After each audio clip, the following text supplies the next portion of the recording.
Halo teman-teman semuanya, kembali lagi di Tanpa Bersua Podcast, bersua dengan rasa, berubah penuh asa. Oke, sebelum kita mulai topik pada kali ini, aku mau tanya nih kabar dari Tibesti semuanya. Gimana nih kabar dari Tibesti semuanya? Semoga Tibesti semuanya senantiasa dalam keadaan sehat walafiat. Oke, sebelum mulai, aku mungkin bisa perkenalan terlebih dahulu ya. Jadi perkenalkan, nama aku Benining Laturkio dari kelas akuntansi 2021I. Dan tentunya di sini aku nggak sendirian. Aku akan ditemani oleh bintang tamu kita, narasumber kita yang sangat luar biasa. Bukan hanya luar biasa pengalamannya, luar biasa prestasinya, tapi juga luar biasa ngantunya nih. Oke, langsung kita sambut saja bintang tamu kita pada kali ini, Kak Ivo. Halo Kak Ivo. Halo.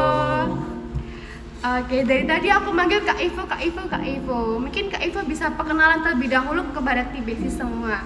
Mungkin nama panjang Kak Ivo, asal Kak Ivo, boleh nih perkenalan kepada Tibesti semuanya. Oh ya, perkenalkan namaku Rafael Ivo Jonathan dari kelas akuntansi 2021I. Dan di podcast ini aku akan membicarakan mengenai accounting student exchange. Oke, bener banget nih apa yang disampaikan oleh Kak Ivo. Kalau pada kali ini kita akan membahas topik yaitu topik student exchange. Oke, sebelum kita memulai topik kali ini aku mau tanya kepada Kak Ivo. Apakah benar Kak Ivo ini punya fans di jurusan akuntansi ini? Bener gak sih Kak? Dari yang aku tahu sih nggak ada sih. Oh, nggak ada. Mungkin yang diem-diem ngefans sama Kak Ivo ada ya, tapi yang kasih tahu ke Kak Ivo mungkin nggak ada. Kalau udah tahu kesibukan Kak Ivo selama liburan apa aja sih Kak? Dari aku sih mungkin selain dari rebahan mengerjakan tugas panitia atau mengikuti rapat panitia. Oke, jadi walaupun liburan Kak ini Kak Ivo tetap aktif ya Kak ya? Aktif kepanitiaan walaupun ada rebahannya, itu normal ya Kak ya? Oke, kalau udah tahu kepanitiaan apa aja sih yang diikuti oleh Kak Ivo? Boleh nih Kak disebutin apa aja kepanitiaan yang diikuti oleh Kak Ivo? Aku sendiri ikut PKDI atau pelatihan karya tulis ilmiah dan juga ikut PEMA yaitu pembekalan mahasiswa akuntansi. Oke, jadi banyak banget ya Kak kepanitiaan yang diikuti oleh Kak Ivo. Jadi Kak Ivo ini aktif ya di jurusan akuntansi ini. Oh, udah tahu nih Kak, ini kan Kak Ivo ada rebahan juga, ada ikut kepanitiaan juga. Cara Kak Ivo untuk membagi waktu antara rebahan dan ikut kepanitiaan apa aja sih Kak kalau udah tahu? Ya, kalau dari aku sendiri kan kita sebagai panitia harus tanggung jawab untuk job desk dan juga yang mengikuti peraturan. Jadi membuat prioritas yang mana dulu yang harus didahulukan. Jadi misalnya sudah liburan, sudah masuk kuliah, kita harusnya selesaikan dulu tugas kuliah, kemudian tugas dari kepanitiaan, kemudian baru istirahat. Oke, jadi dibuat skala prioritas kalau dicatat ya Kak. Aku hari ini ngapain aja, terus harus ngelakuin apa aja. Oke, buat Tibesti semuanya boleh dicatat tips dan trik ala Kak Ivo untuk membagi waktu. Oke Kak Ivo, tadi kan Kak Ivo sudah bilang nih bahwa negara pertukaran pelajar itu negara Malaysia ya Kak Ivo ya. Oke, kalau udah tahu nih Kak Ivo kan sudah ke Malaysia. Kalau udah tahu negara yang pengen dikunjungi selain Malaysia Kak Ivo, boleh nih biar Tibesti tahu aja negara yang ingin dikunjungi oleh Kak Ivo. Kalau dari aku sendiri, negara yang ingin dikunjungi itu Kanada atau Australia. Waduh, Kanada atau Australia, keren nih. Apa sih alasan Kak Ivo kok pengen pergi ke negara Kanada atau Australia? Boleh dijelaskan Kak Ivo? Ya, karena di Kanada dan Australia sendiri itu bahasa ibunya atau ya orang-orang di sana itu native speaker atau yang menggunakan bahasa Inggris di sehari-harinya. Jadi misalnya kalau aku melakukan belajar di sana, maka pastinya bahasa Inggrisku akan semakin meningkat. Keren banget nih Kak Ivo. Padahal Kak Ivo itu udah mendapatkan nilai TEP yang tinggi. Tentunya bahasa Inggrisnya juga udah bagus, tapi masih ada kemauan lagi ya Kak ya untuk belajar bahasa Inggris. Keren banget Kak Ivo.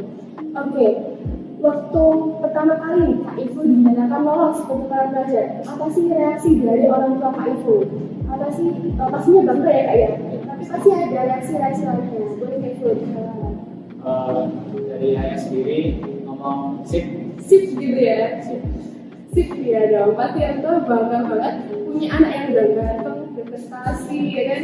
Terus pintar bahasa Inggris lagi, siapa yang gak mau kan ya? Tadi kita udah bahas tentang TEP gitu. Kalau boleh tahu, apa sih Kak TEP itu Kak? Jadi TEP itu semacam TOEFL yang dibuat oleh UNESA. Kemudian di isinya sendiri itu ada listening, reading, dan juga ada spoken and written expression. Oke, berarti ini sama ya kayak tes-tes bahasa Inggris lainnya kayak TOEFL, tulis dan lainnya, cuma ini tuh tes bahasa Inggrisnya UNESA gitu ya Kak ya. Oke, kalau boleh tahu nih Kak, cara dapat nilai TEP yang tinggi Kak Ivo, kan Kak Ivo bilang kalau nilai TEP salah satu cara lolos ke tukang baca itu dengan nilai TEP yang tinggi. Dan cara untuk mendapatkan nilai TEP yang tinggi itu gimana sih Kak Ivo? Kalau dari aku sendiri, belajar bahasa Inggris itu melalui mendengarkan YouTube dan dalam bahasa Inggris atau membaca novel dalam bahasa Inggris atau webtoon. Oke, berarti Kak Ivo ini juga belajar bahasa Inggris yang akademik kayak ikut kelas gitu ya Kak ya? Iya, enggak. Enggak ya, berarti buat teman-teman ini sudah tahu aja ya bahwa belajar bahasa Inggris itu bukan hanya melalui akademik, tapi juga bisa melalui YouTube atau mungkin yang suka mendengar musik bisa mendengar musik, nonton novel, nonton film maksudnya, baca novel seperti itu. Oke, untuk Kak Ivo sendiri ada kesulitan atau hambatan nggak dalam belajar bahasa Inggris Kak Ivo? Pastinya ada. Kalau belajar itu pasti ada kesulitan. Jadi kalau aku sendiri sulitnya kalau misalnya menemukan kata-kata atau kalimat yang bukan mengerti itu.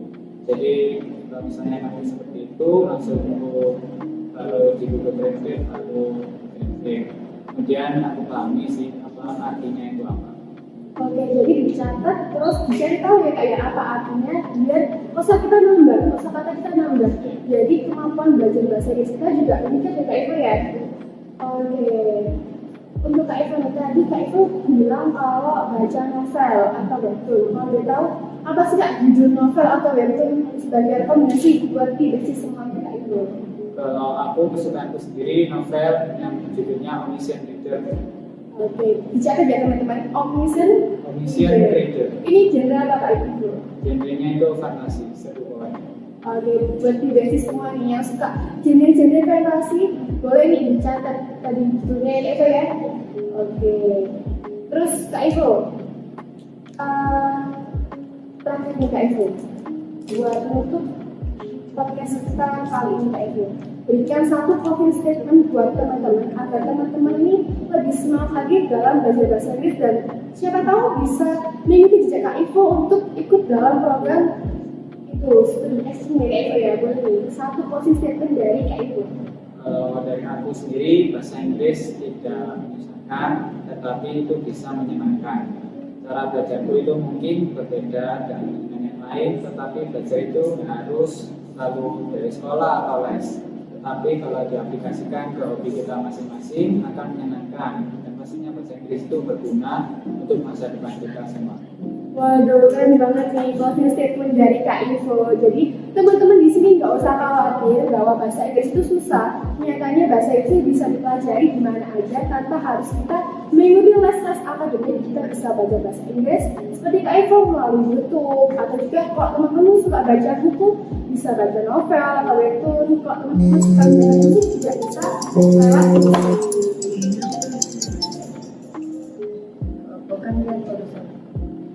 Oke, jadi ini sekian dari Kak Ivo ya. Jadi sekian dari Kak Ivo ya podcast kita pada kali ini. Seru banget Kak Ivo bahasanya, banyak bahasan yang kita bahas dari TEP, terus belajar bahasa Inggris yang baik dan benar, dan Kak Ivo Sani, Kak Ivo Sani, terus juga pengalaman Kak Ivo itu student action nih. Jadi untuk semuanya, terima kasih telah menonton podcast ini. Semoga apa yang kita sampaikan tadi dapat berguna bagi Tidexi semuanya. Sekian dari kami.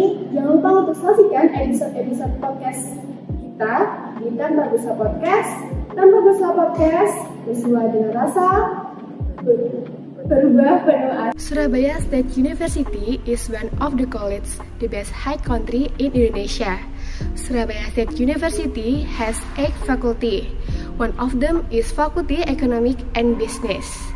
In 2009, the State University of Surabaya developed Associate Degree Accounting Study Program becomes Major Accounting in its context of study program Associate Degree Accounting and Bachelor of Accounting. In 2018, Department of Accountancy has one study program, namely Bachelor of Accounting. Bachelor of Accounting study program is located at the UNESA campus Ketintang. Bachelor Accounting Study Program present for educate Bachelor Accounting that superiors in science accountancy in accordance with demands globalization through maintenance education in the field of accounting ability oriented, scalable academic and professional in national and international.